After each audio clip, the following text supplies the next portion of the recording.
Welcome to Son of Hope News. I'm your host, Wei Fang. I'm Kathy Zhang. Nice to see you again. Okay, so today there's a lot of things happening, first we want to bring you to what is happening to our sports. NBA, NFL, and Major League Baseball. Yeah, right. And a lot of things are happening, and we'll also give you the personal story of one of our viewers. And the second, another thing is the conservative is counterattacking. Basically, what are they? The two website has been set up, and President Trump also spoke and gave a list of company to boycott. And actually, as a matter of fact, if time allows, I want to bring you a story in China in the 1940s.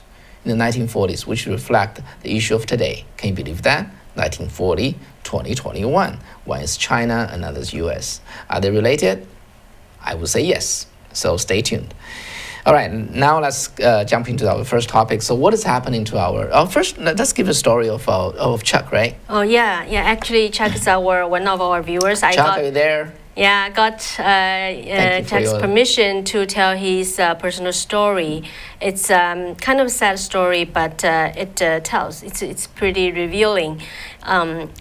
In Chuck's business was called Party King Grills, and he said that's the number one football tailgate party barbecue grills. And they had a very good business before, but since 2016, the NFL player, which is from 49ers, the San Francisco 49ers, which is here, and everybody know the Colin Kaepernick. Colin Kaepernick, he kneeled. He was the first NFL player kneel down. First, let me insert. By October of that year, this is happening in September 2016. By October, NFL viewership was down by 11%. Right away, yeah.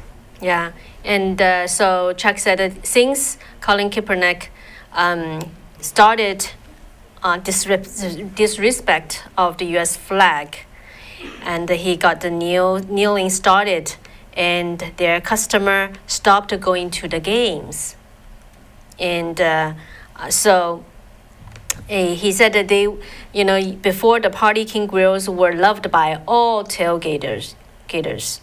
And he said that they still would be our customer, but they do not support the NFL. And the majority of the NFL fans who participated in the tailgate parties before the games were patriots, and disrespecting the U.S. flag at America's sport was unacceptable. So basically, his business failed because a lot of fans stopped going to the games, and there are still some fans, but he said most of the fans left are not American First fans. They are gone forever, and they were not made up the tailgating. Yeah, talk about the last year, 2020, and NFL rating. Basically, we're talking about the TV rating. Okay, we're down by 7%. That's a big deal. Okay, this is according to Nielsen. For NFL, normally they are the top the most viewed program on the TV, and but is it because of the pandemic? No, because so many people were locked down and there's nowhere to go, and but sit in front of television. Actually, NFL was supposed to be able to take advantage of the situation. And another, like Netflix, in the third quarter of 2020, their viewership grew by 23% from the same period of time a year ago. And in the meantime, very same time, NFL's rating dropped by 7%. So that's pretty telling. And NBA also suffering, right? Yeah, now let's move to NBA, okay? Yeah, so for NBA, they are suffering another rating disaster. ABC falling 45% since the 2011 to 2012 seasons. And the TNT was down 40%. ESPN was off 20%. And the average viewership per game per week is 2.83 million people. Comparatively, like the crime drama, the Blacklist, the viewership is 3.3 million. And the medical drama, The Good Doctor, have over 400 million. And mind you, that sports 4 million. Yeah, sports used to be the top performer on those channels, the ABC, the ESPN, and also the TNT. They are no longer. Okay, they cannot even match a like average type of drama like the Blacklist. I don't know whether you watched it. That's about 20% above the NBA game. All right. Yeah, so, and in last September, there's a Harris poll found that 39% of the correspondents who identified as sports fans, they felt that the NBA had become too political. 19% said that they have turned off the pro basketball because of the NBA's deep links to China. Mm-hmm. Yeah. Yeah, and also the NBA commissioner. Okay, I'm sorry, NBA commissioner. He's so basically last year NBA's coronavirus season, and they did this in a bubble, and then they launched it with heavy-handed paeans, okay, to the Black Lives Matter agenda. And then now recently, just in the last few days, the commissioner is saying this. He said, "My sense is there will be somewhat a return to normalcy, that those messages will largely be left to be delivered off the floor. And I understand those people who are saying, I'm on your side, but I want to watch a basketball game." That's all right. That's how he, I guess, covered for himself. And yeah. Yeah. So our viewer, Chuck, he just said in the email that said that the left wing, basically destroyed American sports. Mm-hmm. That's his point of view. Let's go back to another the football poll. Okay, this is done by Morning Consult, and the communication director Carol Kelber, he said they did a survey of the group. 28% of the people who they surveyed said they were watching less frequently than before the pandemic. First, that's a surprise. But what's the reason? Okay, and Mr. Gelber said we offered respondents a blank space to provide the primary reason that they are watching sports less frequently. 17% said politics, social justice, or general contempt for athletes. Athletes, yes. Mm-hmm. So basically, that's what happened, and we don't know what would happen to the Major League Baseball. The All-Star game, which will be in Colorado, I think in July, right? Mm-hmm. July 13th. It will be very interesting, right? That's the all-American, pastime type of sports. It's American in our tradition, and attended by a lot of conservatives, and it will be interesting. What will be the turnout? Yeah. So are you gonna go? Are you gonna go? Are you gonna watch? Go? Yeah, yeah. Just type what's your preference. And the next thing we want to talk about is another woke. Okay, as we know that there's a lot of companies they are now woke to this systematic racism in America. Okay, but there are two sides of this woke. A lot of sleeping Republicans and conservatives were awoken by the social media, banning President Trump and banning a lot of conservatives now. So there's a growing chorus on the right, and that is demanding the conservatives, they marshal their own collective market power to fight the left's successful use of economic pressure to force corporate compliance with the progressive agenda. All right. So first, this is organizations called Conservative Clergy of Color. They are a group of black ministers and pastors. They run the full-page ad in the Atlanta Journal-Constitution today. All right. So basically, calling people to take action. Two other websites I want to raise this with you, and because if you collect all the list of companies who just sign out under this statement against the Georgia voting law, that altogether grow to 700 companies. Well, you have to say, like a few hundred of them just explicitly said that they're against the Georgia voting law, but the other maybe 300, 400, they are just saying, more generally speaking, they are for the voting accessibility, things like that. But that's all happened after Georgia signed that law. Signed the law, right? Yeah. So we heard enough people asking, where are those lists? And and we post that in our community once, and it's far from being complete. Okay, but if you still have that question, there's a website called investingadvicewatchdog.com. Investingadvicewatchdog.com. They are providing the guidance, the guide on spending and investing choices of consumer ready to pivot away from the financially supporting business that is attacking the voting law. And then another website is called secondvote.com. Second is a 2ND, right? The numeric second. I'm posting to the live chat right now. Yeah, secondvote.com. They said their mission is to defend the traditional Judeo-Christian values and the principles of America by stopping companies and organizations from funding the attack on traditional American value. Okay, and then specifically William Foster of the Investing Advice Watchdog.com. He said this. He said, hear me out. Make an example out of the one company in each of several categories in order to strike fear in other companies. This is a strategy that PETA, I don't know what's PETA. PETA used. PETA is the organization that they are for like ethnically treat animals. Okay. Yeah, people for ethnically treat. Okay. Yeah, so animals. PETA said this is the strategy that PETA used when they selectively went after KFC instead of going after all restaurant chains serving chickens raised in poor living conditions. Yeah, that was actually, we just finished our Chinese language show, and some of the viewers, audience, they suggested, because there are so many companies, right? Some of them suggest maybe just target one each week or each month.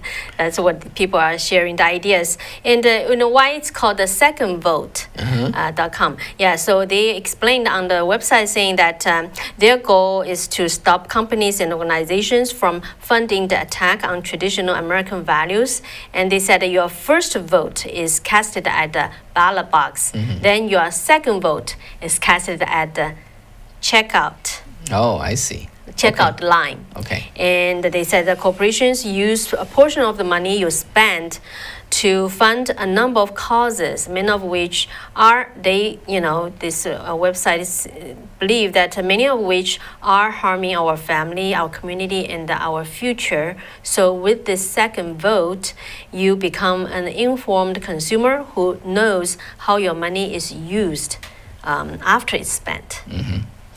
All right. Okay. Well, so do you agree with them? Do you agree with these two websites, or what would you do? Just type up your, what do you think? Are you willing to, boycott those companies first, second? Yeah, because actually. Are you willing to write a letter to them? So actually, there are different views even from the conservatives group, and from the report I read, one of the conservative group members saying that he doesn't necessarily agree with this type of boycott, because he said that historically the conservatives boycott don't really work well, and he said how realistic it is. Before you go out to shop for shopping, you have to check the website from all the list of the several hundreds of the companies to check, you make sure you don't buy from those companies. So what do you think? Do you think it's an effective way or not? And as we just mentioned, actually from these two websites, you can see that besides boycotting those companies, they actually suggest call and email to those companies, not just quietly boycott. Yeah, let them know what happened. Yeah, and then that's a good segue for me to bring you guys back to 75 years ago. How about that? Can we do that? Okay. Can I do that? Ready for me to do that? All right. Okay. This is a story. Okay, it's a story from a Belgium father, okay, he's a pastor, okay. He's a Catholic pastor, and his name is called Raymond de Jaeger, Raymond de Jaeger, okay. And then he wrote a book, okay, from 1930, okay. He went to China, stayed in China through 1949. All right, and he left China on the last, flight before the Communist army moved into Shanghai. And then, so pretty much between 1930 through 1949, he witnessed how communists grew and take over the power of China. So he wrote a book. The book is called The Enemy Inside. The Enemy Within, The Enemy Within. And this page actually is from Amazon, right? If you want to buy it, chances are you won't be able to buy it, right? Look at the price. Hard copy, $2,789. Gosh, I want to buy this. I couldn't, okay? It indicated very few people read it. Okay, very few people read it. I spent the last weekend, I read it. Okay, I read it twice. Very, very eye-opening. So this is, to me, Chinese, okay? I'm a Chinese American, right? I grew up in China. I stayed there for 22 years before I came to the United States. So this is the first third-party original account of how communists work in China, before the 1949. In the 1921, that's the first time Chinese communists got born, right? In that very meeting, 13 people attended the first meeting. And then in 1949, they got 5 million, liberals, PLA, people, their army, army people. And then they took over China just like that. And how did they do it? I want to tell you a story that is written by the father, Jaeger, okay? Okay, actually he wrote this book. This book was co-authored by Irene Corberly Khan. You may not know her, okay? She's the first female journalist who went to the Orient, went to the Asia to do reporting. She's the first journalist also do broadcasting from a Navy ship, okay, during the Second World War. And he's very famous back then. And then his book was highly respected and endorsed by the 34th President Hoover and also General Albert Weidemeyer. I don't know whether you know him. He's the chief of staff of the allies in the China region. China, what's the word of it? Theater. Okay, China theater. And then he's also the top American commander of in China, American Army commander in China. So this is also endorsed by Senator Noland. You may not know him. He's from California. He was from California. He's the majority leader of the Senate after the Second World War. Okay, when Truman was there, he's the majority leader of the Senate. He's a Republican. All right, so very well endorsed book, but very, very little read. Okay, let me tell you a story. Maybe before you go on, how about we just check out some of the viewers? Sure, responses. Responses. Your question, your concern, your wish. Yeah, and I saw a lot of people saying I have boycott Amazon, closed the account, and the Spotify, and so some said already banned just watching those NFL, NBA, all those, and yes, like Shanda said, I'm willing to boycott them. Okay. And we can. I still have further questions. So, would you willing to write them a letter, even just 2 or 3 lines, one paragraph? Yeah, and I remember Kitty Hawk saying that. Need to write because the propaganda is, bad out there. And so, many people said that. Louis said, yes, boycott, but not enough for each patriot to do their part. We all need to bring just one more person into the light. Good point. Yeah, and David said we have to walk the talk and not just talk what should be best to do. And Judy said, I have boycotted the mainstream news and several TV shows. Yeah, and so Willie asked, how about McDonald's? You can check the list. Actually, from on the secondvote.com, they actually categorize it, so you can also search. Yeah.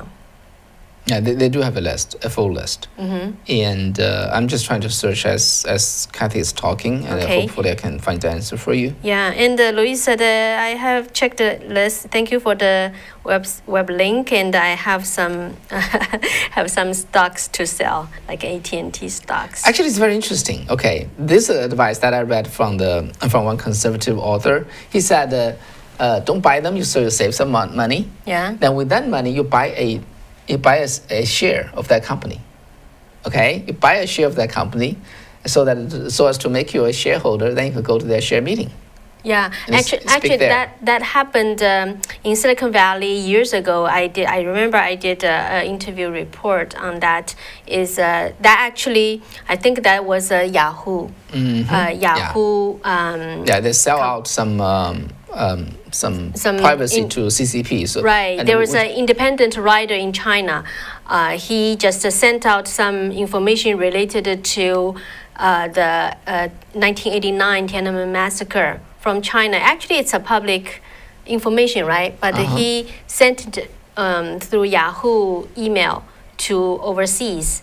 And Yahoo company, they actually sell out his information to the Chinese Communist government. So he was arrested and imprisoned. So some of the stock holders here in the Silicon Valley, who are Chinese Americans, who are, really empathize to this writer. So they actually went to the shareholders meeting and raised a shareholders resolution to condemn Yahoo for doing that. So that's what the Wei was talking about, right?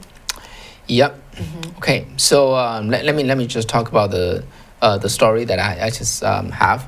So the Jerger, okay, yeah, I think the pastor talked about this specific story. So actually before 1949, the entire student body of Beijing has been largely become a very, very communist prone. Okay, they do parade, they do rally, they just very, very strongly supporting the communist incoming communist force, and denounce it's called a nationalist government. Okay, we all knew that. Okay, we are familiar with that. Okay, the students' body has been converted.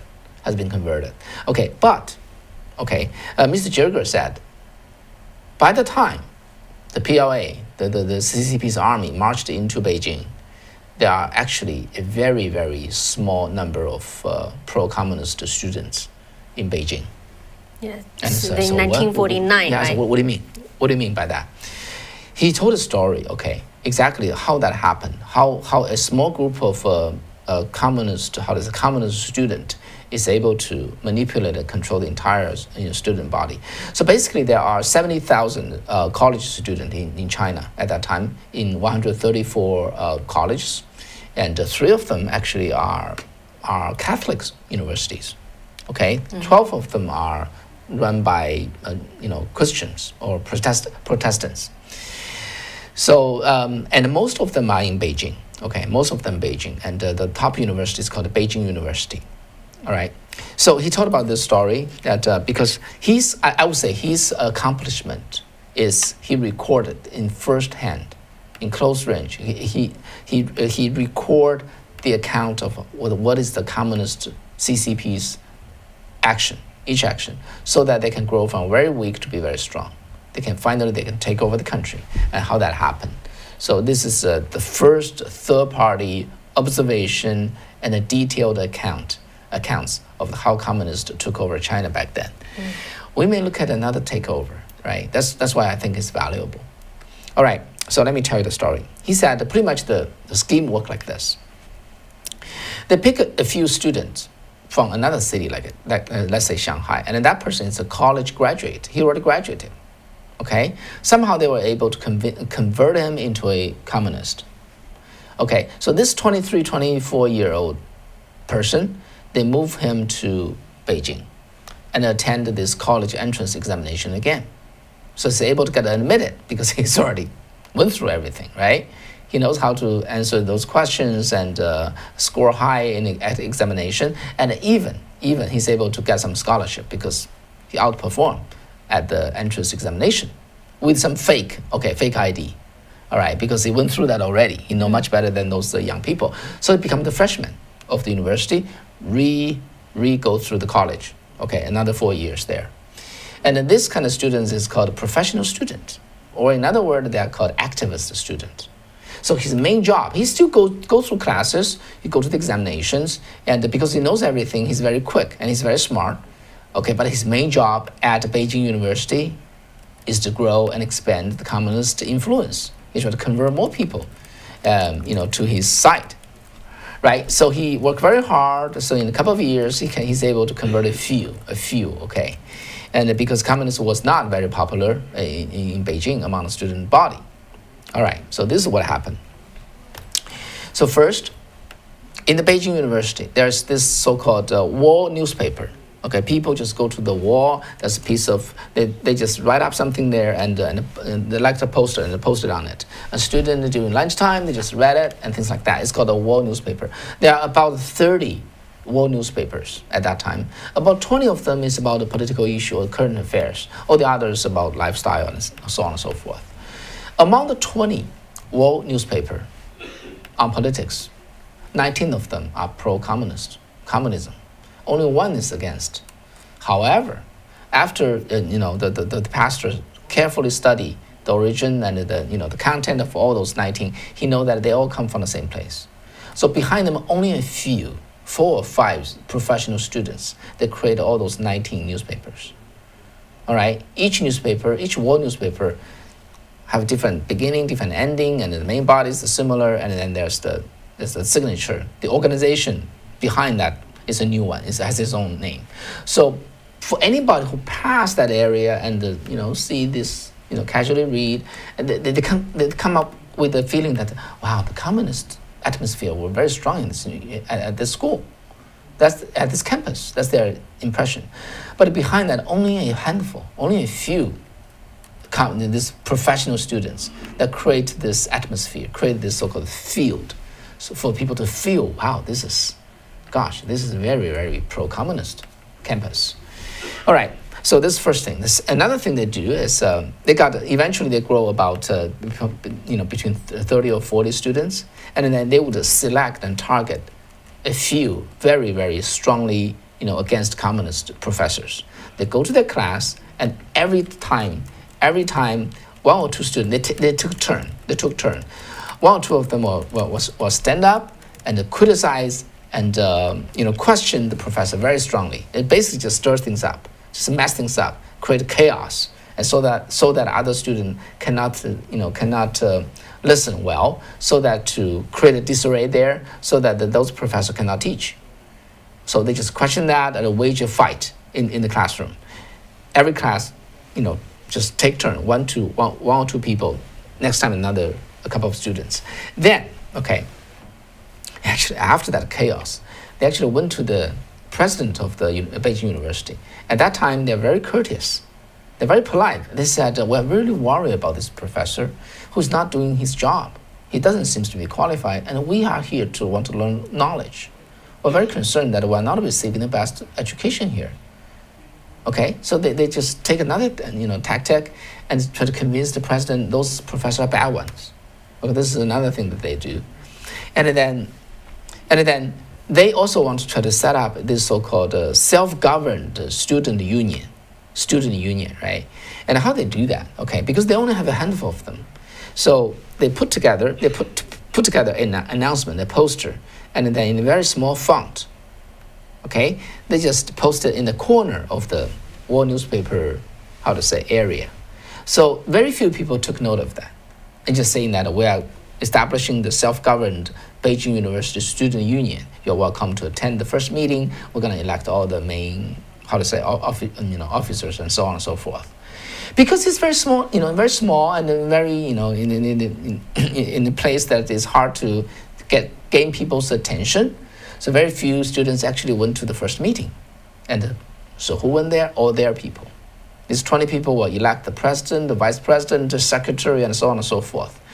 And the second time when they do this, when they make the second announcement, it's going to be big posters, okay, clear, a big font, and a clear and a strong message, and the wording, and saying that we got established, and this is our second meeting, and please everybody join. So that caught students' attention. When they went over there, the so-called student union has been established, and the leadership is already there. Okay, now this so-called self-governing student union become the representing voice of that university. So this is kind of their scheme. With only a few people, they're able to create such an atmosphere. Mm-hmm. So then the father, the priest, the pastor, Pastor Yoger, right? Younger, and he's able to actually defeat them. But that's probably another time, okay? Mm-hmm. So the takeaway is this. This is a real story, okay? The takeaway is this. They can create an atmosphere, a field, so that it appear to be everybody's against, certain professor or the university or certain, anti-communist type of a stance or opinion, right? Mm-hmm. But behind that, it's all just worked out. I share with you guys on the fourth day, on a Saturday after the November 3rd election, all this nearly 24 international leaders congratulate Joe Biden, right, in the same voice. On that moment, I just smell it is just work behind. They create a field, create an atmosphere. And the same thing with these companies, right? Kathy, what do you think? Those 700 company or 300 company, how they come together? Yeah, and those companies, many of them probably just we noticed. I noticed that on one of the websites called the Civic Alliance, something like that. There are over almost like 300 companies listed there with one name from the company. Say most of them are CEOs, right? So, but can this one CEO represent just this company's value, right? This is the first question. And second question is, actually, these names are they're putting on there just really proactively, or they were put on there. They'll drag onto it. Yeah, just due to some peer pressure, or for some reason they were put up on there. But anyhow, they are on there. Then if people don't let them know, and that they just feel more comfortable being on there to avoid maybe some troubles, right, from the leftist, because we know that the leftist side can just create troubles for the companies who may not agree with their agenda. Yeah. So, as these two websites, as we shared with you, suggested, the boycott, they've suggested that it also includes you need to write or call the companies to let them know your opinion. So, that's probably the reason. Yeah, possibly. Actually, I do believe so. There are actually very few people, far fewer people, ultra leftist who put this together compared to the people in the middle ground and people on the conservative side. Okay, it's not balanced, but they are very well organized. There's they have all those schemes, and they have no I would say values. Okay, also their values not telling lies. Telling lies is not a problem to them. Back then, just like in the 1940s, good people don't lie, right? They don't create things that cheat on people, but in the communists they do. They're atheists. They don't care. Yeah, they do something they can get away. The goal always decide on the means. Mm-hmm. Yeah, and we know that I saw some of our friends are talking about the congresswoman from California, mm-hmm. Waters, right? Mm. She's calling for more riots. The riots not to stop until the police in Minnesota was, indicted as guilty. So actually, we were reading a book, a very good book. We recommend to you. It's 9 commentaries of CCP, 9 commentaries of the Chinese Communist government. And at the foreword, at the last sentence, remember what it's saying is that if usually something like that, the disaster happens because of people's cowardness, right? And people's silence. Good people's silence is even worse than bad people's bad deeds. This is Martin Luther King. That's what he said. The biggest tragedy is that because the same nature, have same effect, and if people feel like, oh, I want to avoid the trouble they could be making for me, I will just go along. And this